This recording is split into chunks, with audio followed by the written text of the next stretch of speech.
এক বাদশা তার মন্ত্রীকে জিজ্ঞেস করলো, মন্ত্রী বলো তো মূর্খের পরিচয় কি?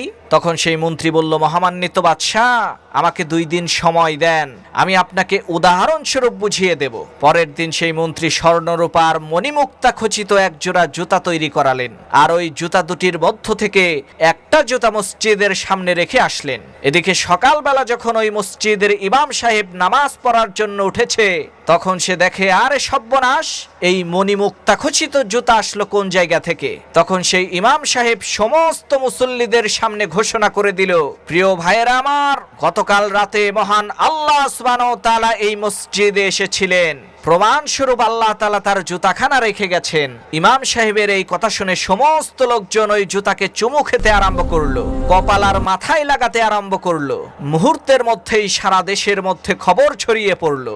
এই খবর যখন বাদশার কানে গিয়ে পৌঁছালো, তখন বাদশা জুতাটাকে নিয়ে আসার জন্য হুকুম দিলেন। হুকুম অনুযায়ী জুতাটা যখন তার সামনে এনে রাখা হলো, তখন সে জুতাটা দেখে বলল, এই এত মহামূল্যবান মণিমুক্তা খচিত জুতা, এটা কখনো মানুষের জুতা হতেই পারে না, সত্যিই এটা মহান আল্লাহ তাআলার জুতা।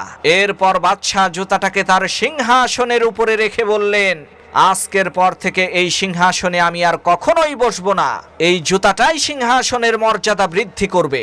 এমন সময় মন্ত্রী বাদশার দরবারে এসে বলল, মহামান্বিত বাদশা, গতকাল রাতে আমার দাদার খুবই দামি একটা জুতা হারিয়ে গেছে। বাদশা বলল, জুতাটা দেখতে কেমন ছিল? তখন সেই মন্ত্রী তার নিজের কাছে থাকা অন্য জুতাটা বের করে বললেন, বাদশা, জুতাটা এমন ছিল।